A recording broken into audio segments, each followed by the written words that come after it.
Mother's Day nga, sanggupsal yung cravings ng mga mother, kaya dito kami nagpunta sa Sanggupsalamat. Hindi talaga dito yung original plan ng kakainan namin, kundi sa Sumuniku, kaya lang pagdating namin doon, wala daw silang lettuce. Gusto pa naman nila magsanggupsal tapos walang lettuce. Char.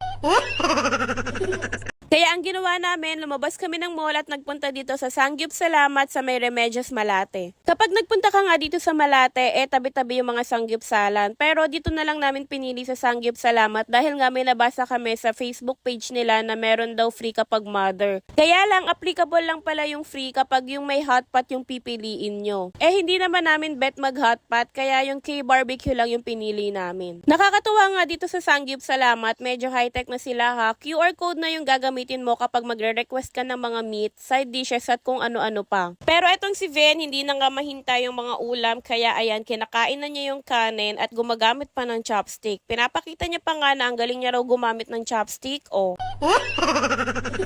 Ngayon na nga lang ulit ako nakakain dito sa Sanggupsalamat at nagulat ako na super daming choice of meat na rin pala meron dito. Tapos may mga chickens pa. Yung ibig kong sabihin sa chicken, hindi yung ginigrill ha, kundi yung fried chicken. Kaya kung may kasama kayong mga bata dito sa Sanggupsalamat, okay lang dahil meron silang kakainin. Anyway, yung dalawang batang kasama namin ay free of charge sila dahil kapag 3 feet below yung height ng bata, free lang sila. Pero ito kang si Ven, lumagpas lang ng isang guhit sa 3 feet pero kinonsider na rin nilang free. Pero tignan nyo naman itong isang batang kasama namin, inaantok na pero nilalabanan at ngumunguya pa rin ng manok.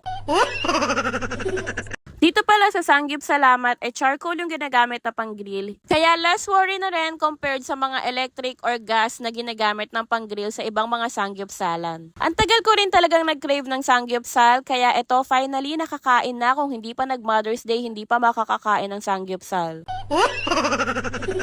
Kayo, saan at paano kayo nag-celebrate ng Mother's Day? Sa totoo lang, hindi naman importante kung kumain kayo sa labas o sa bahay lang kayo nag-celebrate. Bongga man yan o simple, ang importante naalala nating batiin yung mga nanay natin ng Happy Mother's Day. Yung simpleng pagbati at pag-appreciate natin sa mga nanay natin nung araw na yon mahalaga na yon para sa kanila. Pero sa kabilang banda, may batang nagtatampo sa nanay niya. Ang sabi ko kasi ay bibilan ko ng ice cream si Hope dahil nung nag-ice cream siya kanina, tulog naman si Hope. Hindi ko alam, matampuhin pala itong anak ko, kaya ayan, dalawa sila, sinama ko na para bilan silang dalawa ng ice cream para wala nang iiyak. O, diba? Sana all naka-ice cream pagkatapos magsanggupsal.